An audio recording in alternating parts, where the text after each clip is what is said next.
نحمدہ و نصلی علی رسولہ الکریم، اما بعد۔ نبی صلی اللہ علیہ وسلم نے فرمایا، امام بخاری اور مسلم نے اس حدیث مبارکہ کو روایت کیا ہے کہ تم میں سے کوئی شخص جب تک مسجد میں رہتا ہے، یعنی نماز ادا کرنے کے لیے مسجد میں گیا بندہ، نماز ادا کر کے باوضو پھر وہیں پہ بیٹھا ہوا ہے، تو جب تک وہ وضو کی حالت میں رہتا ہے فرشتے اس کے لیے رحمت اور بخشش کی دعائیں کرتے رہتے ہیں۔ اللہ اکبر! کتنی بڑی فضیلت ہے، کتنی اللہ کی رحمتیں نازل ہوتی ہیں اس شخص پہ جو مسجد میں نماز ادا کرتا ہے اور پھر وہیں پہ بیٹھ کے اللہ کا ذکر کرتا ہے، اللہ کو یاد کرتا ہے۔ بعض لوگ جو ہی نماز ختم ہوتی ہے فوراً پیٹھ دکھاتے ہیں، اگر کوئی مجبوری، کوئی ضرورت، کوئی مشکل ہے تو وہ ایک الگ امر ہے، لیکن ہمیں کوشش کرنی چاہیے کہ زیادہ سے زیادہ وقت مسجد میں گزاریں کہ وہ اللہ کی بخشش اور اس کی مغفرت اور اس رحمت کے حصول کا ذریعہ ہے۔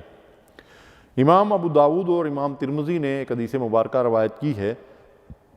کہ نبی صلی اللہ علیہ وسلم نے فرمایا کہ تاریکی میں مسجدوں کی طرف جانے والوں کو قیامت کے دن نور کامل کی بشارت دے دو۔ تاریکی میں مسجدوں کی طرف جانے والے جو فجر اور عشاء کی نماز مساجد میں ادا کرتے ہیں، ان کے لیے قیامت کے دن نور کامل کی بشارت ہے۔ امام طبرانی نے ایک حدیث مبارکہ روایت کی ہے کہ مسجد ہر متقی اور پرہیزگار کا گھر ہے، اور اس شخص کے لیے جس کا گھر مسجد ہو، یعنی متقی اور پرہیزگار کا گھر مسجد ہے۔ جس طرح انسان کا گھر میں دل لگتا ہے، اس طرح ایک متقی مومن کو مسجد میں دل لگتا ہے، روح کو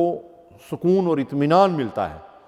تو فرمایا ہر اس شخص کے لیے جس کا گھر مسجد ہو، اللہ تعالیٰ نے راحت، رحمت اور پلسرات پار کر کے اللہ کی رضامندی یعنی جنت میں پہنچنے کی ضمانت دی ہے۔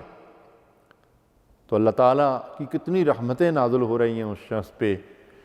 جو مساجد میں پابندی کے ساتھ نماز ادا کرتا ہے اور مسجد میں اسے سکون اور اطمینان حاصل ہوتا ہے۔ ہمیں بھی اپنا جائزہ لینا چاہیے کہ جب ہم مسجد میں ہوتے ہیں تو ہمیں کس قدر راحت ملتی ہے، کس قدر سکون ملتا ہے۔ کہیں ایسا تو نہیں ہوتا کہ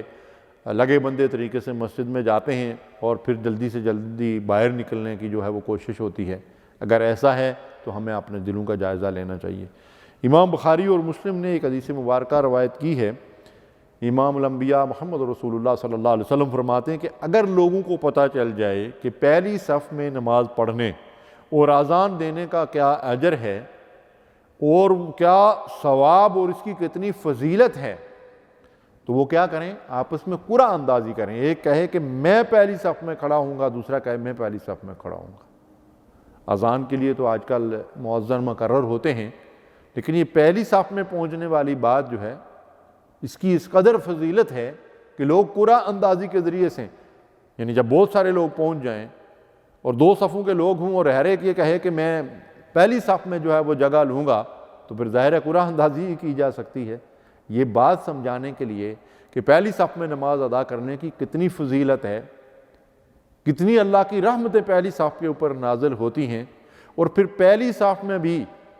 بعض روایات سے یہ پتہ چلتا ہے کہ جو لوگ بالکل امام کے پیچھے ہوتے ہیں وہ اور جو دائیں طرف والے ہوتے ہیں ان پہ زیادہ اللہ کی رحمت نازل ہوتی ہے، اور پھر پوری کی پوری پہلی صف ہی جو ہے اس کی فضیلت باقی صفوں سے زیادہ ہے۔ پھر اللہ کے نبی صلی اللہ علیہ وسلم نے فرمایا کہ اگر لوگوں کو پتہ چل جائے کہ نماز کی طرف جلدی کرنے میں کیا اجر و ثواب ہے تو وہ ایک دوسرے پر سبقت لے جانے کی کوشش کریں، ایک دوسرے سے آگے بڑھنے کی کوشش کریں۔ یہی وجہ ہے کہ کئی بزرگ ایسے بھی گزرے ہیں کہ جو فرماتے ہیں کہ ہماری زندگی میں کبھی ایسا نہیں ہوا کہ اذان ہم نے گھر پہ سنی ہو، بلکہ ہم اذان سے پہلے ہی مسجد میں پہنچے ہوتے ہیں۔ اللہ اکبر! اور نبی صلی اللہ علیہ وسلم نے فرمایا کہ جو شخص عشاء اور فجر باجماعت ادا کرتا ہے اللہ اس کو قیام اللیل کا ثواب عطا فرما دے۔ ہم کمزور لوگ ہیں، راتوں کو اٹھ کر نماز پڑھنا ہمارے لیے، قیام کرنا، تہجد پڑھنا ہم پر گراں گزرتا ہے، مشکل ہے، الا یہ کہ اللہ جس کو توفیق دے۔ تو ہم کوشش کریں کہ عشاء اور فجر کی نماز تو باجماعت ادا کر لیں تاکہ رات بھر قیام کا اجر و ثواب سمیٹ لیں۔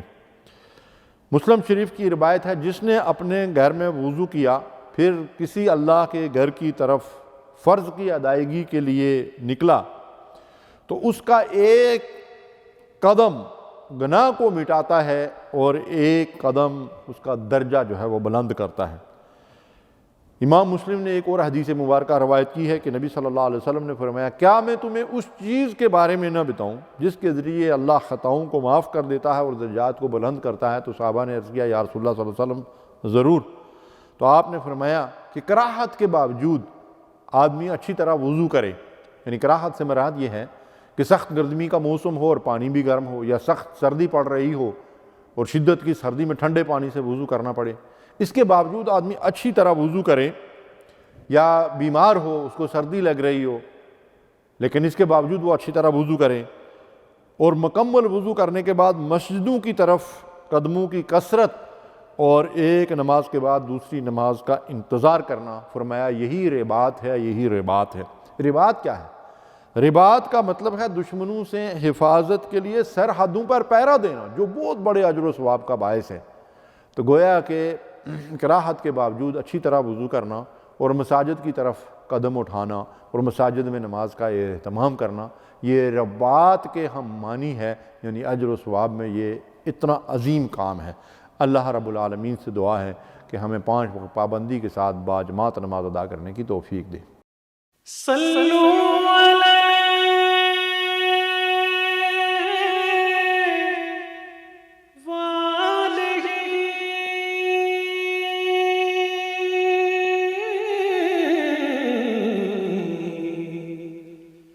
صلو